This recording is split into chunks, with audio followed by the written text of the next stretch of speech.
The sanctuary had just 30 minutes before the California wildfire consumed everything. Of all the animals being evacuated, Henry the bobcat was the only one not panicking. Unable to hear the chaos, he sat calmly in the back of his enclosure. Because Henry was so quiet, he was tragically overlooked by the shelter staff and volunteers. The deaf bobcat couldn't hear the sirens, couldn't hear the evacuation orders, couldn't hear his world burning down. He pressed his paws against the wire mesh, searching for Sarah, the keeper who always waved hello. But no one came. What happens when a deaf predator faces a firestorm alone? How long can he survive when everyone he loves has vanished? This is the story of Henry, the bobcat who couldn't hear danger coming, and the heroes who refused to leave him behind. Before we start, hit the like button and make sure to subscribe if you haven't, and hit that notification bell so that you won't miss any new stories. The sun rose over the San Gabriel Mountains with a deceptive clarity on that January morning. The light was sharp and crystalline, cutting through the chaparral and illuminating the dust motes dancing in the dry winter air. In the foothills of Los Angeles, the Sanctuary for Wild Souls was waking up. It was a time of routine, a comforting rhythm of metal latches clicking open, the slosh of water buckets, and the low, guttural greetings of the residents. Among the 60 wild animals that called this canyon home, there was one for whom the morning chorus meant nothing. Henry, a 20-pound bobcat with a coat the color of dried autumn leaves and eyes like polished amber, sat atop his favorite wooden platform. He watched the world with the intense, stoic observation of a creature who has seen many seasons. Henry was a senior lynx rufus, a survivor of a hit-and-run accident years ago that had left him with a slight limp and, eventually, total deafness. In the wild, a deaf predator is a ghost destined to fade. They cannot hear the twig snap under a prey's hoof or the screech of a hawk above. But here, in the safety of the sanctuary, Henry's silence was his fortress. He did not hear the lions roaring for their breakfast 2 enclosures down. He did not hear the scrub jays scolding the caretakers. He felt the vibration of footsteps through the wood of his platform, and he knew the sun by the warmth on his ruff. Sarah, the sanctuary's lead keeper, approached Henry's enclosure with a bucket of thawed quail. She paused at the mesh, raising her hand in a specific wave, a visual signal they had developed over the years. Henry blinked slowly. It was a cat kiss. He recognized Sarah not by the sound of her voice, but by her silhouette and the way she moved. Efficient, calm, and kind. She entered the enclosure, placing the food on the lower log. "Good morning, old man," she whispered, though she knew he couldn't hear it. The ritual was for her as much as for him.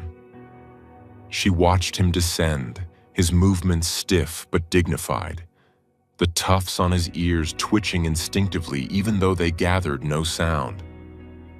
The morning felt perfect. The light was bright and unblemished. There was no indication that within hours, this canyon would become a furnace. By noon, the atmosphere had shifted. The infamous Santa Ana winds began to howl, sweeping down from the high desert, compressing and heating up as they rushed through the canyons. The humidity plummeted. The air, previously crisp, became charged with static electricity.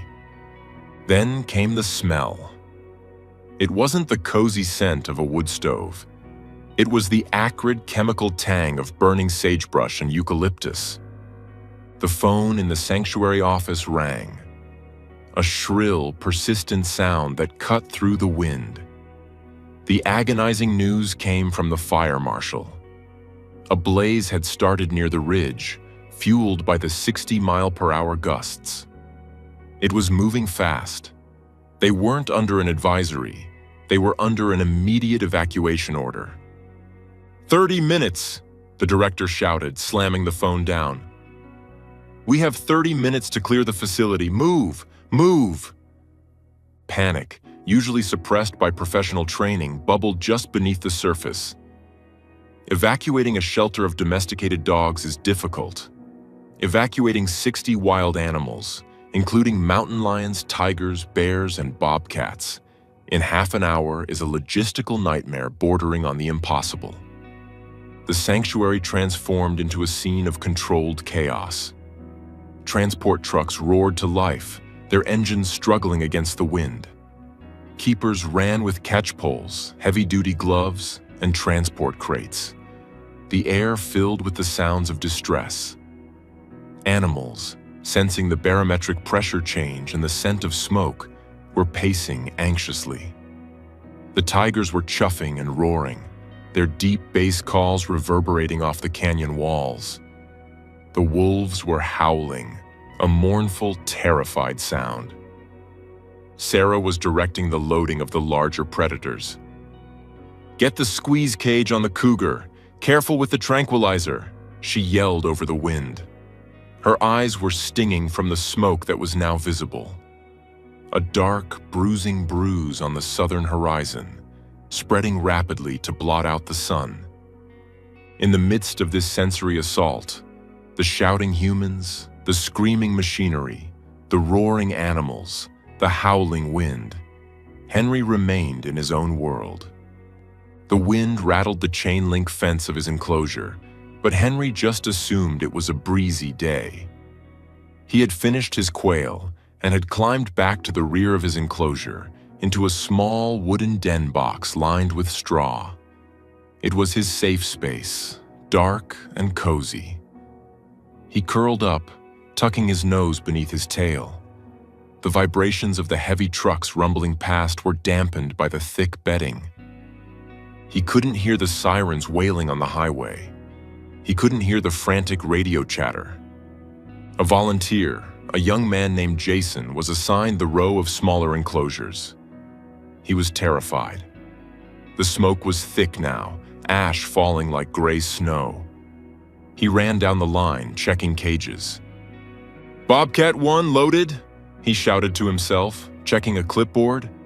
He looked into Henry's enclosure. The front area was empty. The platform was bare. The food was gone. In the swirling ash and adrenaline-fueled haste, Jason made a fatal assumption. He saw no movement. He saw no pacing animal. Unlike the other bobcats who were throwing themselves against the mesh in terror, Henry's enclosure was still. "He must have been grabbed by the other team," Jason muttered, coughing as a gust of smoke hit him. He checked the box on the sheet, cleared, and ran to the next cage where a raccoon was frantically clawing at the door. The human mind is prone to filling in gaps when under extreme stress. The staff was working with a skeleton crew. Communication radios were patchy due to the terrain, and the heat was becoming unbearable. The urgency to save lives overrode the redundancy of double-checking. Minutes ticked by. The 30-minute window closed. "That's it! We have to go! The fire is cresting the ridge!" The fire marshal screamed, waving the convoy out.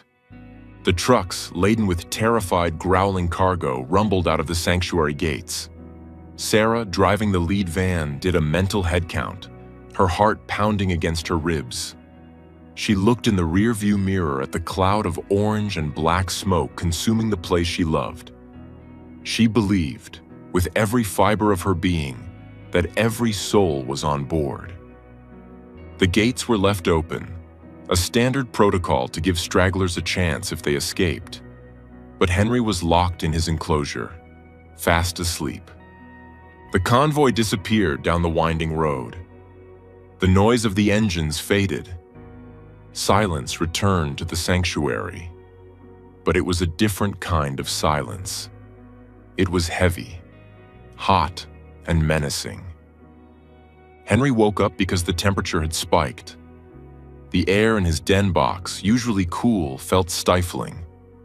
He stretched, extending his claws, and yawned. He stepped out of his box, expecting to see the afternoon sun. Instead, he stepped into a nightmare. The sky was a terrifying, violent orange. The sun was a blood-red disk barely visible through the choking clouds. Ash fell around him like hot rain, dusting his beautiful coat in gray. He shook his head, sneezing. The smell was overpowering. For the first time, Henry felt the prickle of true fear. He looked toward the keeper's lodge. He looked for Sarah. He looked for the movement of the volunteers. There was nothing. He trotted to the front of the enclosure, his limp slightly more pronounced.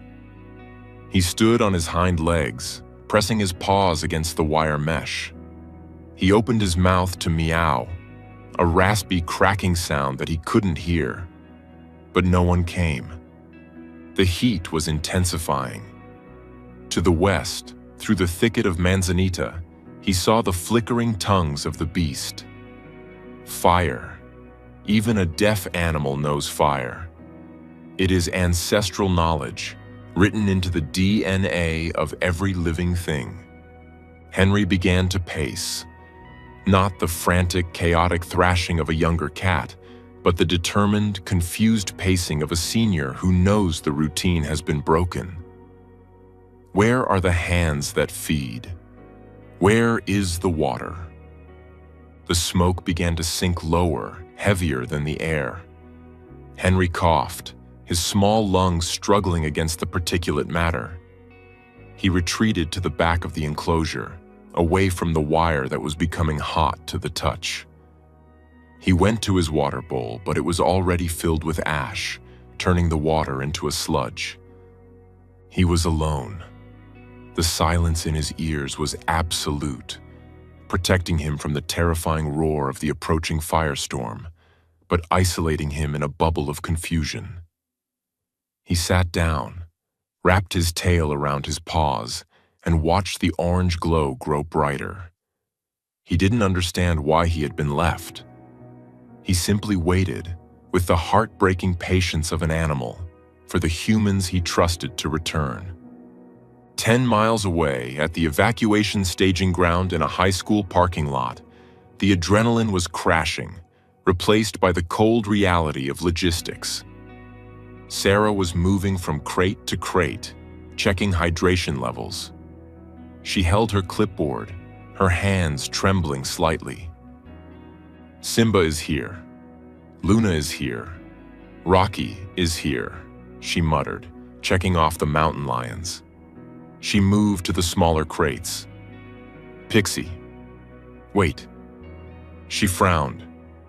She looked at the crate labeled Henry. She peered inside through the ventilation holes. Empty. Her heart stopped. The blood drained from her face, leaving her dizzy. She checked the next crate. Maybe he was mislabeled. Maybe he was in with the other Bobcat, Pixie, though that would be dangerous. She ran down the line of trucks. Where is Henry? Who has Henry? Jason, the volunteer, looked up from pouring water for a coyote. I checked the cage. It was still. I thought Team B had him. Team B thought you had him, Sarah screamed, a sound of pure anguish. The realization hit the team like a physical blow. The silence that followed was louder than the fire. They had left him. The gentle, deaf old man was back there, alone. Sarah turned and ran toward the van. I'm going back. You can't. The fire marshal blocked her path, his face streaked with soot. The canyon is fully involved. The roads are closed. It's a zero visibility zone. If you go back in there, you die, and you won't save him. He's deaf, she sobbed, collapsing against the hood of the truck. He doesn't know what's happening. He's just sitting there. The hopelessness was suffocating. The police barricades were up. The fire was a monster now, consuming thousands of acres. No civilian was allowed in. But there are those who walk where others cannot. A volunteer standing nearby, witnessing the breakdown, pulled out her phone.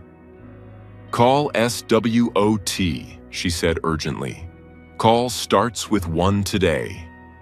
Starts with 1 Today was a specialized animal rescue network known for doing the impossible.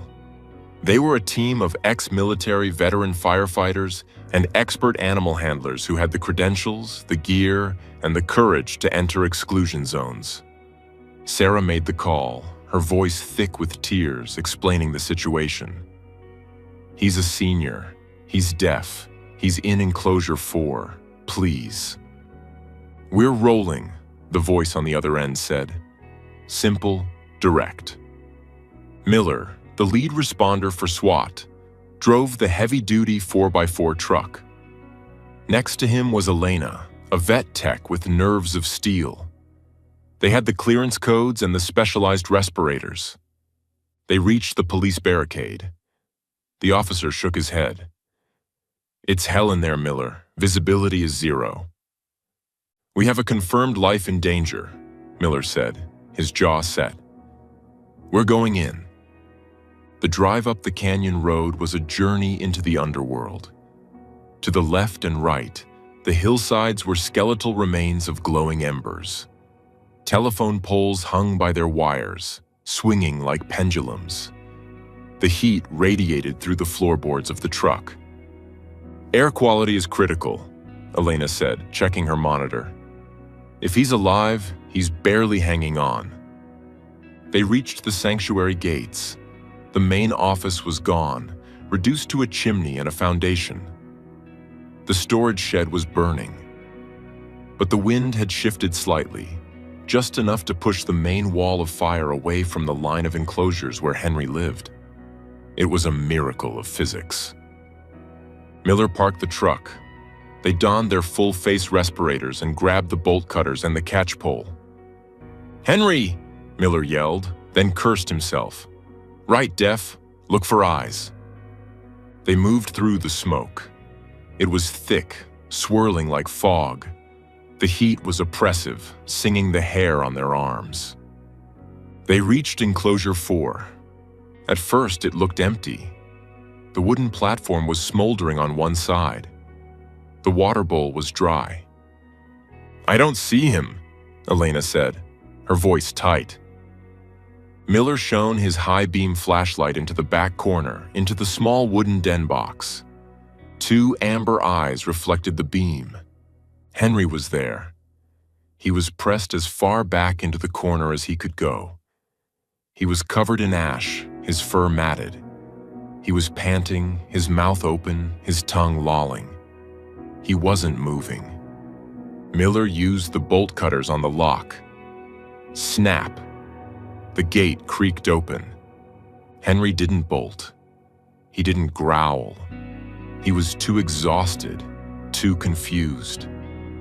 When he saw the figures in the terrifying masks enter his space, he flinched, pressing harder against the wood. Miller lowered his posture. He removed the mask for a split second, a dangerous move, just so the cat could see a human face, not a monster. He blinked slowly. Henry, despite the smoke, despite the terror, recognized the movement. A human. A helper. Miller moved in with the catch pole, but he didn't need to be aggressive. He gently looped it over Henry's head. Henry offered no resistance. He was limp, his body surrendering to the fatigue of smoke inhalation. Miller scooped the 20-pound cat up in his arms, wrapping him instantly in a fire-retardant blanket. "I got him. I got the package." "He's wheezing," Elena said, pressing a stethoscope to the blanket as they ran back to the truck. "Lungs are full of fluid. We need oxygen now." As they sped away from the burning sanctuary, leaving the inferno behind, Henry lay on the back seat, an oxygen mask pressed over his muzzle. He took a deep, shuddering breath. He couldn't hear the roar of the fire fading. He couldn't hear the engine. but he could feel the vibrations of the truck, a steady, rhythmic thrumming that felt like a giant purr. And for the first time in 12 hours, he closed his eyes and slept without fear. The reunion at the emergency veterinary clinic was a scene that brought hardened firefighters to tears. When the SWOT truck pulled in, Sarah was waiting. She looked like she had aged 10 years in a single day. When she saw Miller step out carrying the crate, she collapsed to her knees. They rushed Henry into the trauma room. The vet, Dr. Aris, worked quickly. Severe smoke inhalation, dehydration, mild burns on his paw pads from the hot ground. Henry was sedated and placed in an oxygen chamber.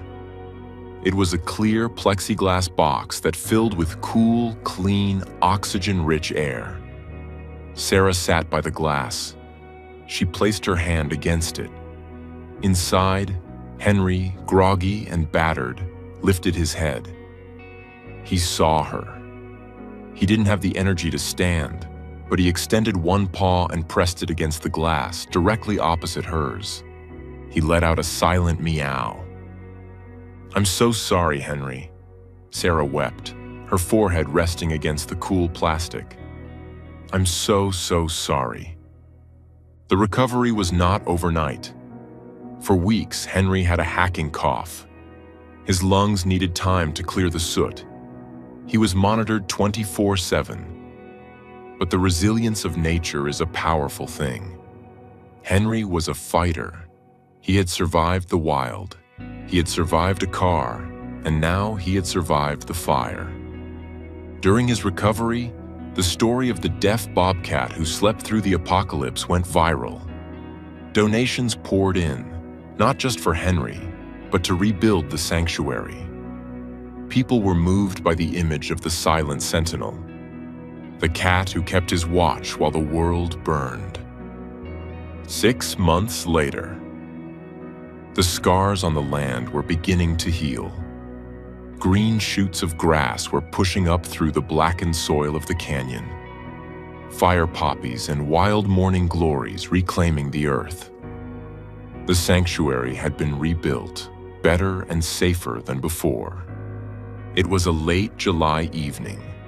The light was no longer the harsh white glare of winter, nor the terrifying orange of the fire. It was the golden hour, warm, syrupy, and forgiving. In the newly constructed senior center, a specialized enclosure with ramps and soft bedding, Henry was busy. He was stalking a butterfly. He moved with the silent grace of his ancestors, his tufted ears twitching, his bobbed tail vibrating with intensity. The butterfly landed on a piece of driftwood. Henry wiggled his haunches and pounced. He missed, of course. He was an old man, and his reflexes weren't what they used to be. The butterfly fluttered away. Henry sat up and licked his paw with feigned indifference, as if to say, "I meant to do that." Sarah watched him from the bench nearby. She held a cup of tea, enjoying the peace. The guilt still lingered occasionally, but watching Henry thrive had helped her heal too. She waved her hand. Henry turned immediately. His amber eyes were clear, the smoke damage fully healed. He trotted over to the mesh, purring so hard that his whole body vibrated. He wasn't just a survivor, he was a king reclaiming his throne. He had his favorite spot back, a high hammock that caught the evening breeze. He spent his days there, hanging out, watching the birds he couldn't hear, feeling the warmth of the sun he loved. As the sun dipped below the horizon, painting the sky in shades of violet and soft pink, Henry climbed into his hammock. He kneaded the blanket for a moment, circled 3 times, and settled down. The world outside was noisy. Crickets chirping, distant traffic, the wind in the trees. But Henry's world was quiet. It was a peaceful, safe silence. He closed his eyes, let out a long, contented sigh that rippled through his ribs and drifted off to sleep, knowing that this time he would not be left behind. He was home. And in the silence, there was only love.